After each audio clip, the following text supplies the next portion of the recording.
Good morning, this is Listen to VOA, Japanese English listening material site.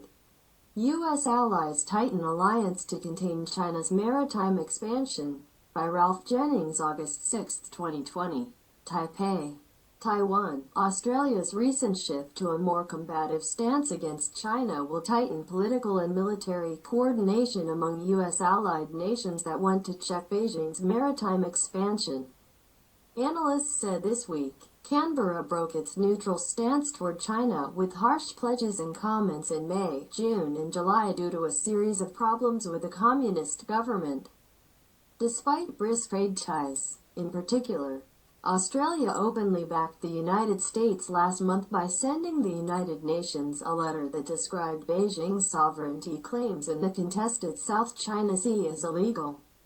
Australian Prime Minister Scott Morrison suggested in a speech Wednesday that his country would work more closely with India, Japan, and the United States, an ally already so close that a Chinese newspaper in May quoted a netizen calling Canberra a dog of Washington. Those four countries belong to a group dubbed the Quad, which formed in 2007 to discuss security issues in Asia, including China's activities. Specialists predict more from the Quad, this time galvanized by Australia. Even though the United States normally leads, it appears, at least from the Australian end, that Australia is sort of trying to take a significant directive role rather than a follower role, said Stuart Moore, professor of management at Deakin University in Australia. Concrete action on Wednesday, Morrison, addressing an Indo-Pacific Security Forum, noted the June comprehensive strategic partnership with India. The partnership calls for meetings at least once every 2 years between defense ministers. Morrison added Wednesday that Australia reached a memorandum of cooperation in July to work with Japan on space cooperation and said Australia planned to take concrete action to support our Pacific and Southeast Asian friends and family. Japan and India have their own bitter territorial issues with China. The U.S. and Australian governments have cooperated for decades on resisting foreign governments that Washington dislikes. Now the U.S. side is embroiled in a trade dispute with China. Both Western countries resent China for suspected technology-related crimes and want the Asian country investigated as the source of the coronavirus. Australia proposed in May a formal inquiry into the Chinese origins of the pandemic, and a month later Morrison said his country had been the target of a state-based cyber attack. Beijing called the June remark a smear, compared to other countries worried about Beijing.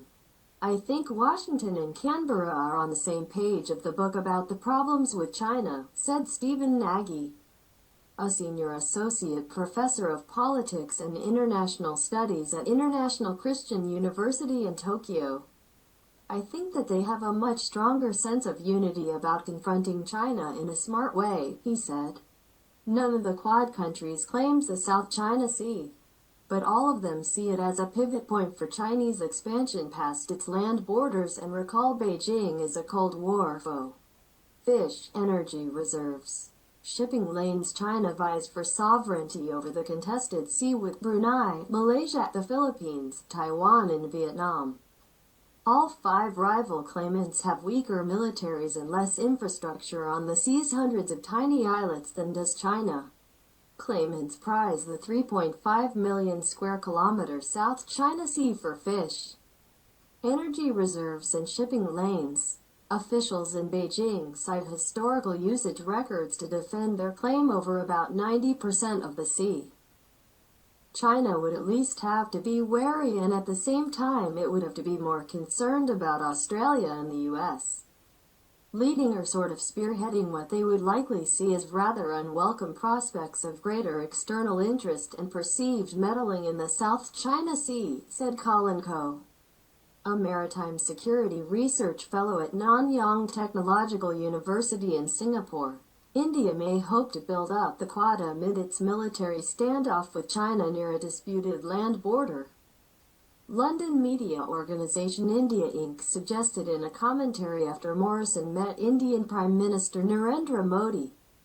Australia's leadership role in the Quad could mean more joint naval exercises that anger China, scholars believe.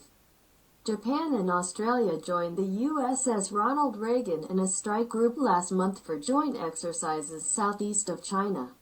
US-Australia military exercises will gain speed, especially if they involve Japan, India, and traditional pro-US European allies such as France and the United Kingdom, said Carl Thayer, Southeast Asia Specialized Emeritus Professor at the University of New South Wales in Australia. Moral standpoint.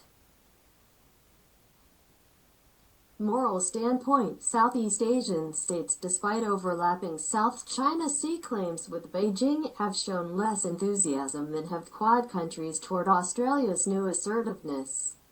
Some, such as Brunei and the Philippines, receive aid and investment from China. Their negotiating bloc, the Association of Southeast Asian Nations, hopes for an eventual maritime code of conduct with Beijing. However, they welcome the Quad's activities from a moral standpoint, Ko said. Australia and Vietnam, the most outspoken maritime claimant, issued a joint statement last year to express serious concerns about developments in the South China Sea, including land reclamation and militarization of disputed features, a likely reference to Chinese activity. Expect Australia eventually to step up engagement with Vietnam, Thayer said. That's all. Thank you. Listen to VOA.